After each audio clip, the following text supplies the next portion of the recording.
Para uma pecuária a pasto rentável e competitiva, o manejo de pastagens deve ser visto sempre como prioridade. Então, numa escala de prioridades, manejar pasto vem antes de trocar a genética do gado ou de fazer adubação. Mas efetivamente, o que é o manejo de pastagens?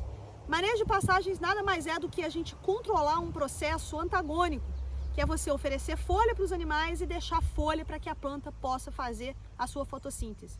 Então, o ponto de partida para o acúmulo de forragem dentro de uma fazenda é a fotossíntese. Então, tudo que a gente puder fazer para facilitar a planta no que diz respeito a ter uma taxa fotossintética melhor, nós vamos ter muitas vantagens. É por isso que a gente não deve nunca deixar os nossos pastos rapados. Nós já sabemos que tem uma série de estudos que apontam para a gente a altura de entrada em uma série de plantas forrageiras. Um exemplo, o capim-mombaça é para ser manejado com uma altura de entrada entre 80 e 90 centímetros. A mesma coisa para o capim-miáguia ou para o paredão.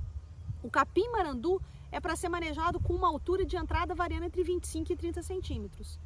Mas tão importante quanto a altura de entrada é a altura de saída. Quando nós conseguimos ajustar a altura do pasto, tanto na entrada como na saída, nós já vamos estar caminhando a passos largos para um manejo bem feito dentro da fazenda. Então a nossa preocupação não deve ser somente com a altura de entrada do gado dentro do pasto, mas também com a altura de resíduo. Todas as vezes que o gado sai do nosso pasto, nós não devemos deixar atrás um cenário de guerra com o pasto rapado. Ao contrário, é importante que tenha uma área foliar residual para que a planta continue fazendo a fotossíntese e com isso tenha uma rebrota mais rápida. Quanto mais rápido essa planta rebrotar, melhor vai ser para o seu sistema. Porque a garantia da perenidade do nosso pasto está na capacidade das nossas plantas em rebrotar.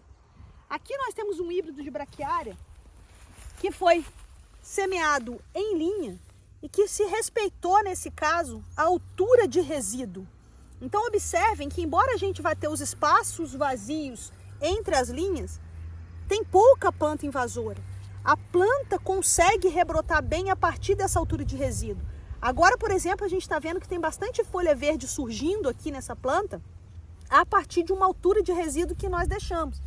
Então é muito importante que tenha essa altura de resíduo, que para partir dessas folhas que já foram consumidas pelo animal, a planta consiga continuar fazendo a sua fotossíntese e com isso voltar à altura de entrada, trazendo novas folhas.